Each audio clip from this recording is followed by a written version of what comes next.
This discussion focused on language ideology, which includes the ideas and attitudes towards a language and what it represents for people. In the first story, Two Languages, Two Cultures, Oneself, the prevalent thought was how the author could keep the integrity of her native Polish language and culture after becoming bilingual in the Australian culture for 30 years. She represents her struggles with 9 situations in emotion, fields of memory, family interactions, values, and interpersonal relations. I was first able to appreciate the author's perspective when she explained her struggle in conveying how she felt about her granddaughter to other people that spoke the English language. I believe my ability to relate to the author can only be accomplished to an extent, but I use my only niece to see her struggle from my perspective. When she states, it's not that I'm unfamiliar with the register of English used for talking about babies, but I feel that this register does not fit the emotional world to which this baby belongs for me. She goes on to explain that English words do not have an emotional force for her, and it is apparent that she struggles to find the words that translate the severity of her emotions. I can understand her struggle through the love and admiration that I have for my niece.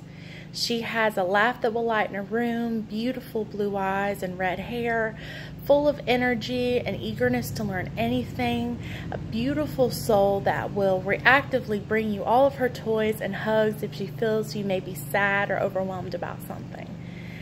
Then I think about the fact that I was able to share that with all of you, and how it might feel in another culture where the words that I have may not emotionally convey what I mean. As the author mentions, through the translation from Polish to English, so many words do not have an emotional translation, and her words seem distant when talking about someone that she cares for so deeply. Another difference between Polish and English language mentioned by the author is that the Polish language is more direct and not a language of suggestions. As she states, but the prevailing hierarchy of values is different. Polish language has not equivalent of the English expressions white lies, and Polish culture places a greater value of truth and sincerity in relations with others than on those of other people's feelings. This thought was very important in helping me appreciate everything outside of the narrow view of only my culture.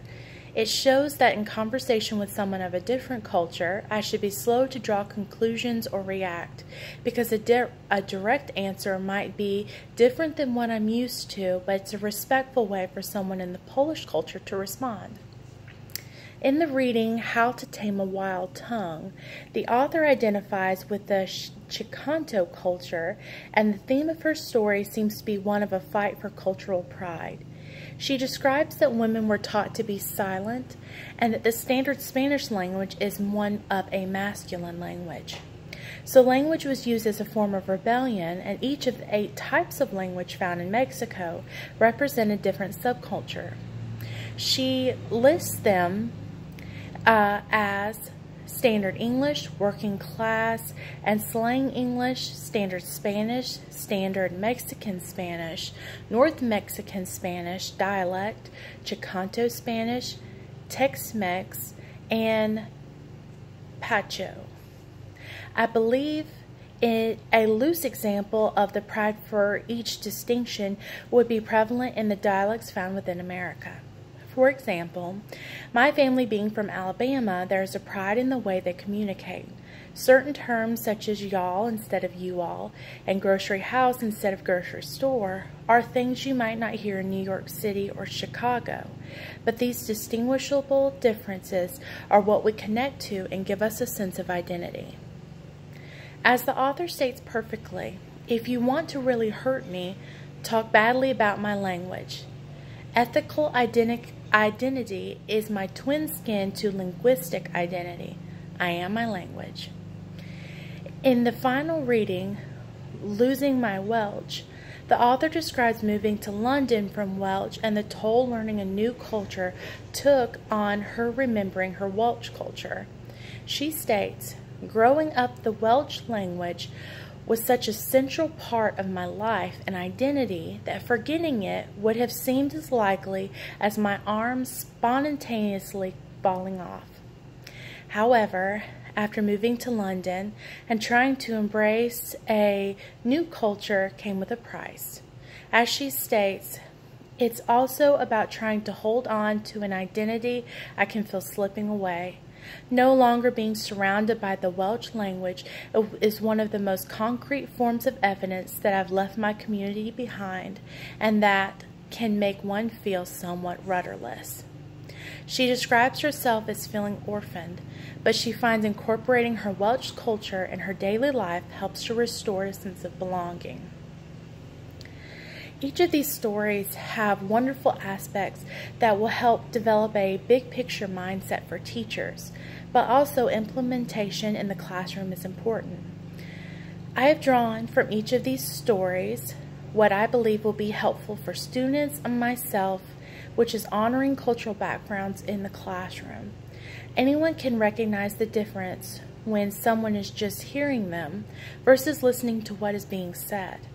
It seems like the lack of emotional transfer from one culture to the next can cause the same effect. In the classroom, I'd like to meet with students individually, allow the students to teach me a few expressive words in their culture that they identify with. And in the appropriate settings, the students can freely use these words of their culture and know that I am understandably listening to them. To respect culture and to make sure that students maintain their identity, I will have these words displayed on a word wall for the entire class to use at any time. For the second part of this discussion, the cake and candle story, the first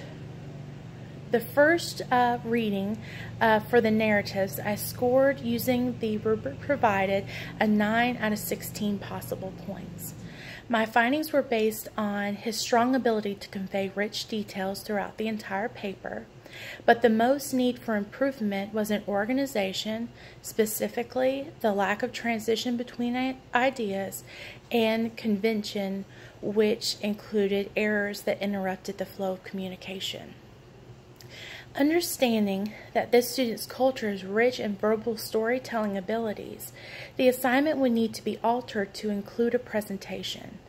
The object of the assignment seems to be teaching the student to write a narrative, so I'd want to keep the integrity of the assignment as much as possible.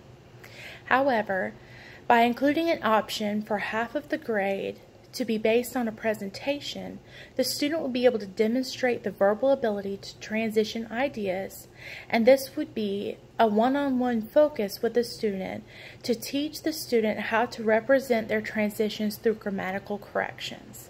The student would receive an appropriate grade based on their ability and would help the teacher to identify true areas of focus and work on those accordingly.